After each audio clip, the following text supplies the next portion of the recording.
Welcome, welcome, everybody, to another episode of the Third Hour of Power.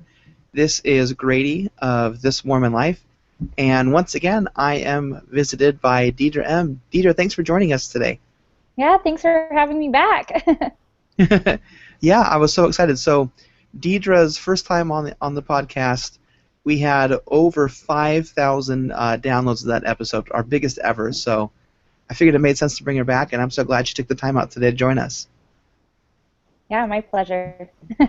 So this week we are learning about Chapter 6 in the Ezra Taft Benson Manual. On the Third Hour Power, just if this is your first time joining us, we talk about the lessons from the Ezra Taft Benson Manual during the Third Hour of Church. This week, Chapter 6 talks about Jesus Christ, our Savior and Redeemer. And it's great because we're coming up right now on Easter week. We're starting kind of in our family the Passion Week readings and things like that. And so I'm excited that this was the lesson that coincided with us recording today.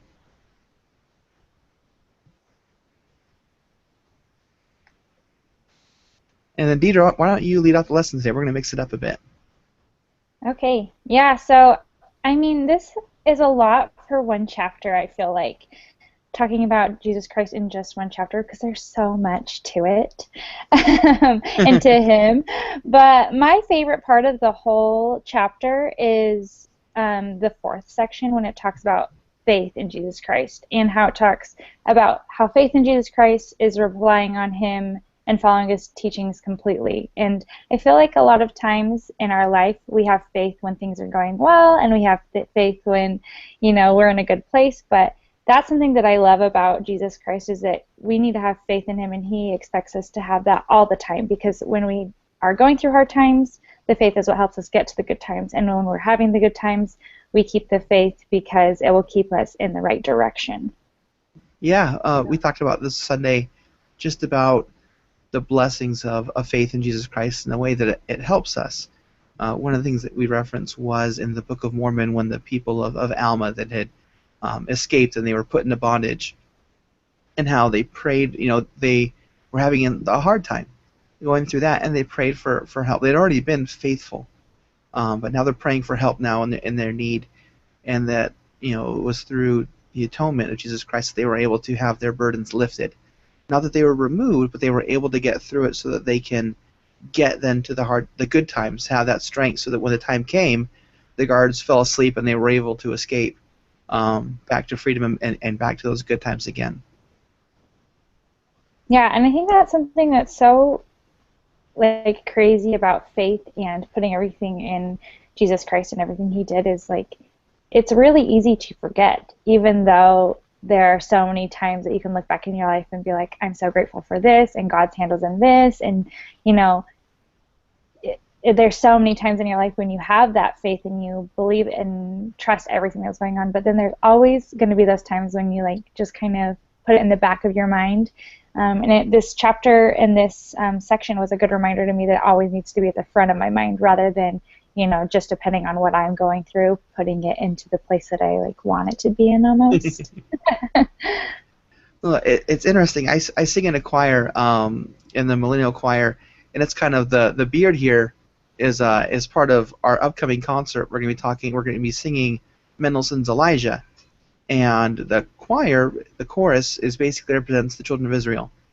And through this oratorio, the children of Israel kind of just go back and forth between we want to follow God, we want to follow Baal, we want to follow God again, we want to follow Baal, and they just go back and forth over and over again. And so it's just one of those things it's really an allegory for our own lives, is that we do the same thing, maybe not to the same degree that we're worshiping, false gods, but there are things in our life that, we come in and out of full faith in Jesus Christ. And it's nice that there are times that kind of remind us of him. I think even though a lot of biblical scholars think that Jesus Christ was born in the spring, I kind of like that we have Christmas a few months apart, only because it's nice to have a separate time to celebrate the birth and a separate time to celebrate his death and resurrection. And the video series that the church just put out, the newest one about He is here. Is really powerful. I really like it. It just came out yesterday Hmm. in section 2 of the lesson. It says that Jesus Christ came forth from the tomb and he lives today as a resurrected being. When after his death, the women Mary and some of the other women, they went to the tomb, and I love when they see the angel and they say, where have you laid our Lord? Where is he? And it says here that angels appeared and said simply, "Why seek ye the living among the dead? He is not here, but he is risen." Nothing in history equals that dramatic announcement. He is not here, but he is risen. And in the church video, it takes it one step further, because it's not that he's not in the tomb is what's important. What's important is where he is. And in the video, it talks about all these situations in our lives, the good times, the bad times, the in-betweens, that the message is over and over again is that he is here. He's not there. He's not far away. He's not a distant God, but he is with us, and that he sends us his Spirit to be with us so that we can feel close to him, and that he can bless us and nourish us and give us the things that we need, whether it's in the good times, or and help us to really relish that experience, or in the bad times to help us to get through it. And I just love that wording that they really use there. I think it's really intentional. Yeah, I really appreciate that there's been a lot of focus lately on that he lives, especially with it being Easter, and everyone always talks about the crucifixion and him not being here, but he is here, and he's here through everything that you go through, and that is one of my favorite parts about Easter. It's just that there's the reminder that he's here always. Yeah, and that what that means for us. What else did in the lesson stood out to you? I mean, there's so many things. I'm trying to think of what else that I really loved. Um, there's also a section that talks about being valiant in our testimony. And it says, "A most priceless blessing available to every member of the church is a testimony of the divinity of Jesus Christ and his church." And I think that that is something that is so true. Today in Sunday school, I was talking to my kids about testimonies and how we can build our testimony, and how yours is so individual, but it's something that all of the different members have, and we're willing to share, and we can learn from other people's testimonies. So while I have my testimony, and that's a great gift, I can also learn from your testimony, and I can learn from the apostles' testimony, and I can learn from the high schoolers that I teach Sunday school to. I can learn from their testimony, and that is a huge gift, that we can have that own strength and knowledge, but we can also learn from each other's. Yeah, and especially when we have different strengths in testimony. Maybe we have a stronger testimony of certain aspects of the gospel, um, while others have a more strength in a different one. And Mm-hmm. we can say, maybe I struggle with fasting. Maybe I don't have a strong testimony in fasting, but here's someone bearing their testimony of an experience that they had that was miraculous, and I can gain strength from that. And I can say, you know what, I need to work harder to have those kinds of experiences to build my testimony. Yeah, exactly.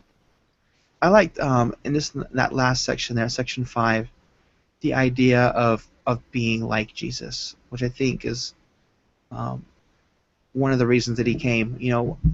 Is to set the example for us of how we should be living our lives. It says in section 5, the heading is that we are most blessed and joyful when we strive to be like Jesus. I like here it talks about in Acts, um, Paul. One of the questions he asked is, "Lord, what wilt thou have me do?"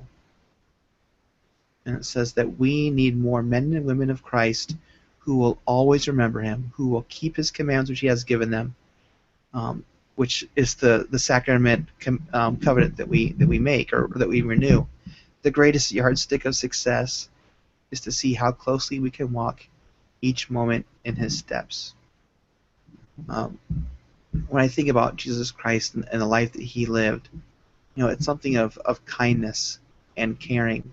I love the stories of Christ when he, visits the sick and heals those that are in need, and just seeing the love that he had when he went and visited the Nephites is probably the um, one of the most remarkable ones because it's 3 years of ministry all in a few days.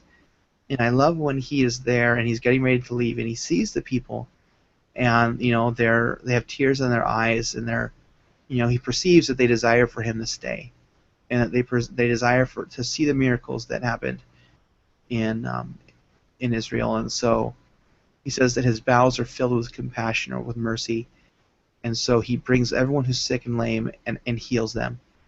That he loves them so much that that's what he wants to give them, and it's the same thing with us. He loves us so much that he wants to bless us.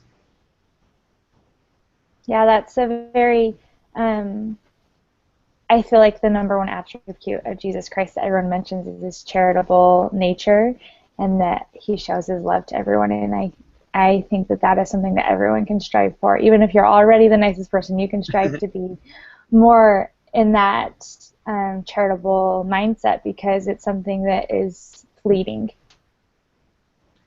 Yeah, I love all the videos on the internet of people doing good stuff. I'm always in tears on the internet. I gotta stop. I always like if I'm working hard at work, I'll take a YouTube break and just like watch random videos, and I'll be at my desk. The other day, I grabbed tissues actually and started wiping my eyes because I'm like, no one can see me crying right now. Um, I think this probably wraps up this lesson. But Deidre, if in case someone didn't catch the other episodes that you were in, can you tell us just a little bit about you and what you have going on right now on the internet? Yeah, so I have my blog Deidre M that I do a lot of life and style. A lot of people say lifestyle, but I like to say I do both because I do a little fashion here and there. But right now, a lot of it is geared towards baseball because my husband is at spring training right now. And so we're talking a lot of baseball and spring training and all of that. So I have that going on. And then also I do a lot of stuff with the Miss Idaho organization. So I have all of my PR stuff over there with them on the internet. And that's pretty much what I'm up to. Just, my blog and my job and watching baseball. Well, Deidre, thank you so much for joining us. And for all of you listening, thank you so much for listening this week. This episode got out probably a little bit later. You might have already had this lesson, but that's okay. You will be well blessed for listening anyways. And we're excited for all you guys do. If you find value in this, make sure you share it with other people and comment on YouTube, on iTunes, wherever you listen. And also visit our benefactors, This Week in Mormons. They also do podcasts similar to ours, and they really help us to put this thing together. And until next time, on behalf of Deidre, my name is Grady. And until next time, we bid you all a fond adieu.